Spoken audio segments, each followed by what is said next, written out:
করলেন বিশ্বজিৎ ওখানে বাইজোরার পায়ে বাইজোরার দখলে বল লিওন মোল্লা সব থেকে ছোট প্লেয়ার লিওন মোল্লা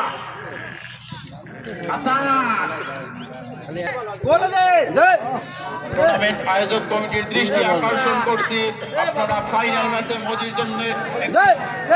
অসাধারণ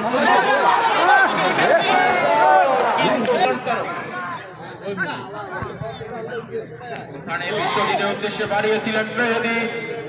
অয়ন মোল্লার দখলে বল সুন্দর সুন্দর স্কিল আমরা দেখতে পাই অয়ন মোল্লার কাছে সুমন মোল্লা থেকে বিশ্বজিৎ প্রস্তুত ছাত্ররা করে দিয়েছে দেখা যাক কি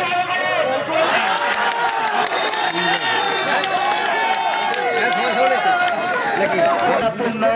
2-0 গোলের ব্যবধানে এগিয়ে একাদশ দুটি গোল সামনে যাচ্ছিল করে বাড়িয়েছেন এরই মধ্যে